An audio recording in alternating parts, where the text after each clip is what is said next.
poverty, hunger, the plight of 133 million multidimensionally poor people, approximately 63% of the populace inhabiting an otherwise flourishing nation.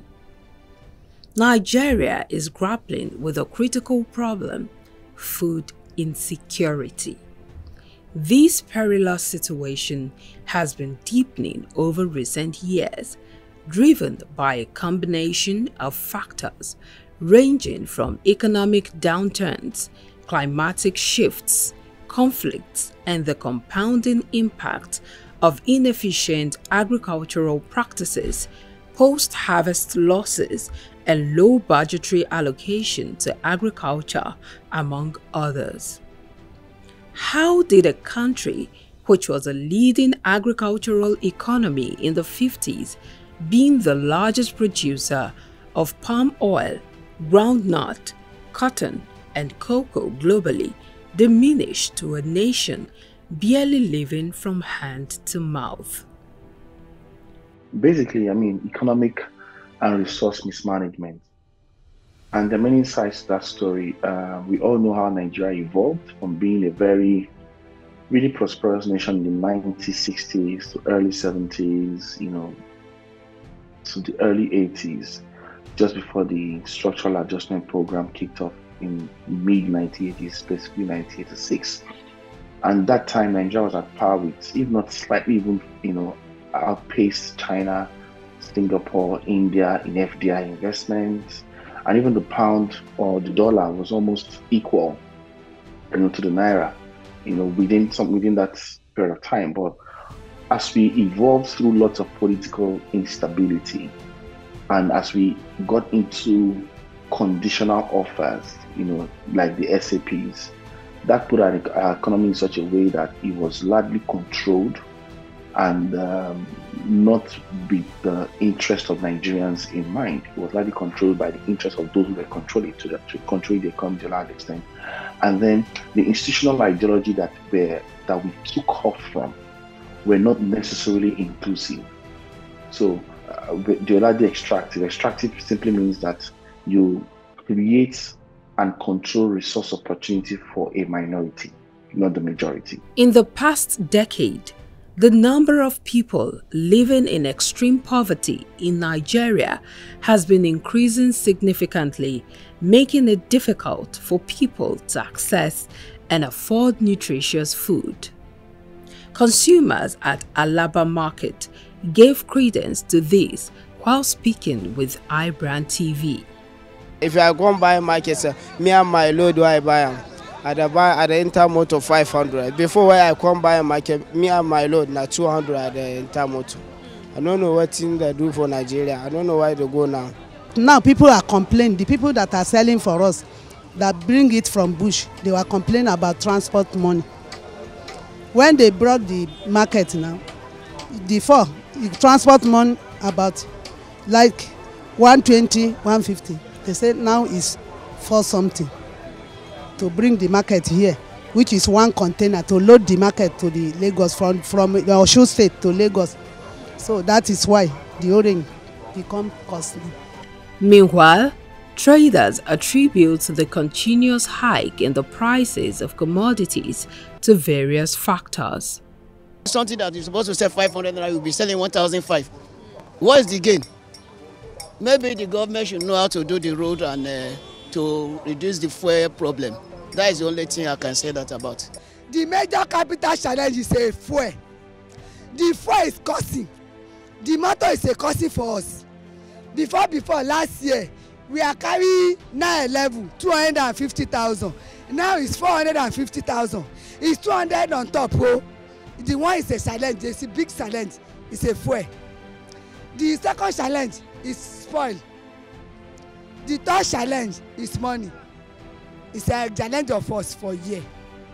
A farmer explains how food wastage contributes largely to the rising food prices.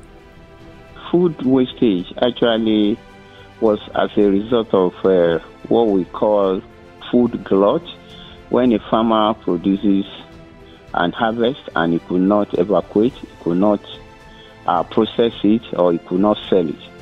And the food will now return to dustbin become unuseful.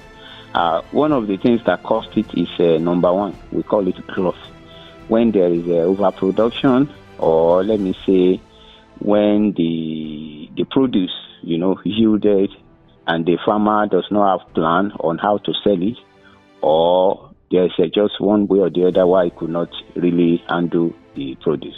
And there are basically reasons like pests and diseases could happen, that the produce was not accepted in the market. Distance to the market, maybe it's too far. And then there could be disasters that one reason or the other, this produce cannot get to the market. And also, we have problem of this farmer not really producing what the market can buy, People produce what they think will be acceptable, and at the end of the day, it is not acceptable to the market. And it's one of those things that is making smallholder farmers to stand still in their produce. They are poor, they cannot get money, they labor in vain, and this is a major thing. And another thing that is also causing food wastage is the change in the climate. There's a lot of things that has changed in terms of rainfall, in terms of sunshine, in terms of normal behavior, wind. These are the things that is causing food wastage to a smallholder farmer, so to say. He also proffered solution to stem the rising tide.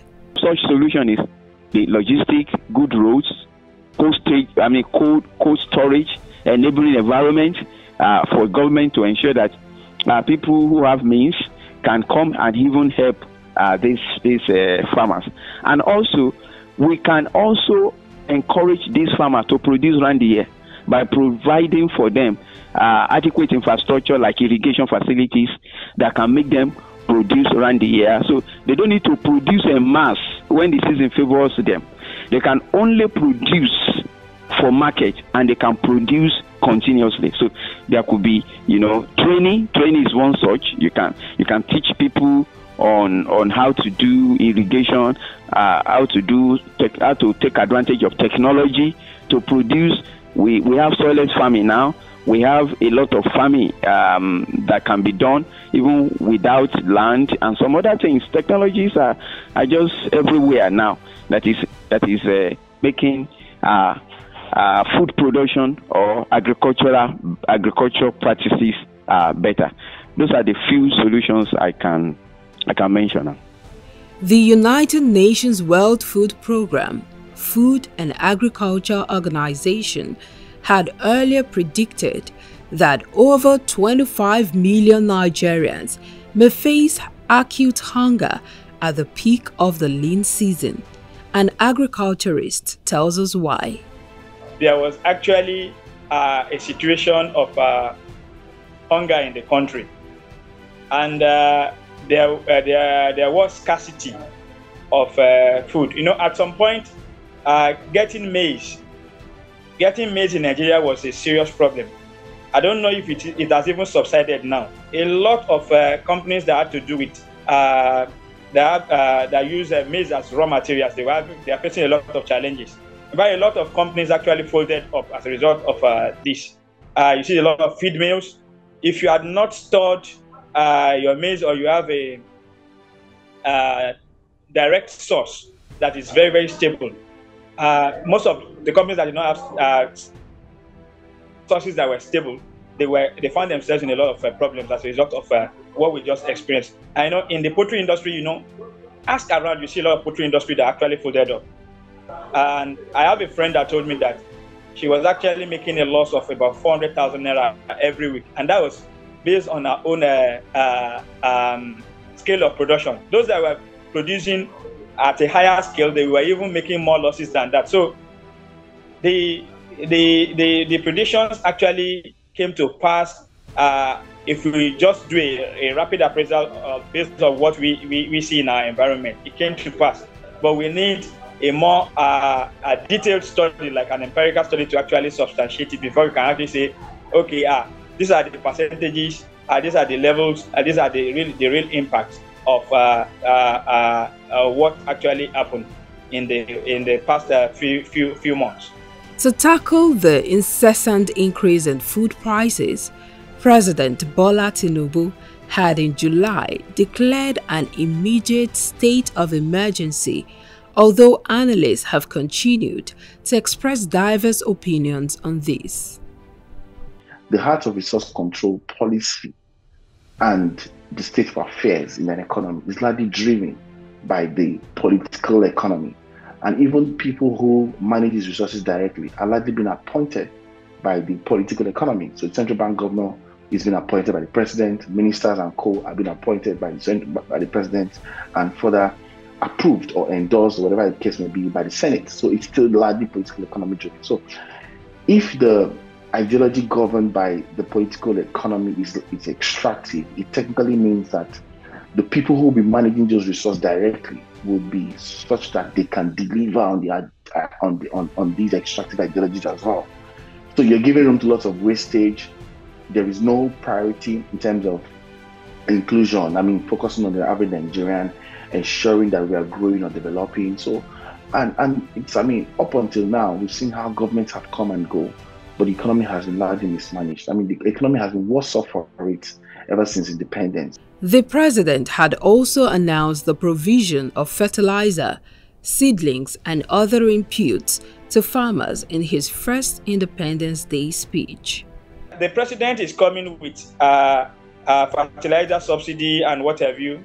You won't say he's doing something that is wrong, but we know these are the usual things that the government, even before him, have been doing.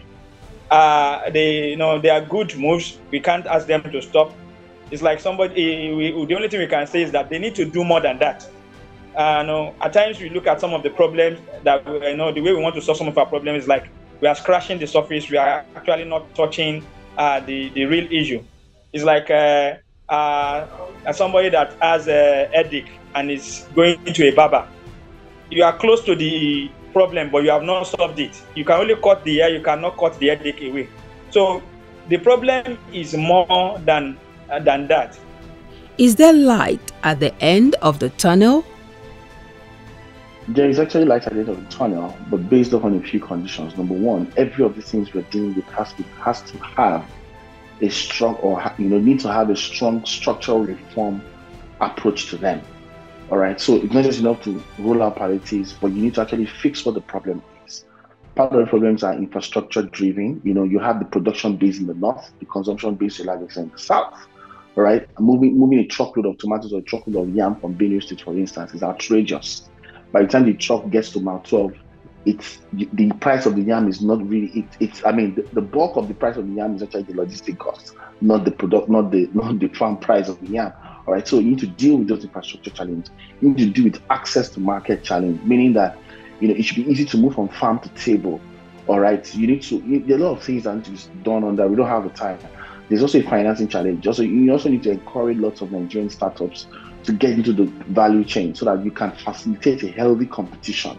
All right, when the market value chains are being hijacked by middlemen or informal associations, you get to have a lot of abnormal profiting from the system and leveraging on the fact that there are a lot of institutional gaps like lack of infrastructure, to sort of round trip on the system as well. So you need to fix infrastructure, fix access to market, fix access to finance, then support lots of locally homegrown businesses as well. So you can sort of create that drive for made in Nigerian products and encourage more Nigerians, create incentives for Nigerians to consume made in Nigerian products. An analysis of the current state of Nigeria's agricultural sector, including its crop and livestock subsectors, reveals that the sector is in crisis. Opportunities for improving the situation are, however, associated with the introduction of advanced technologies, providing necessary infrastructure like good road network, electricity, and storage facilities to increase the added value of agricultural production and provide food for a rapidly growing population. Omobolanle Adeshui for iBrandTV.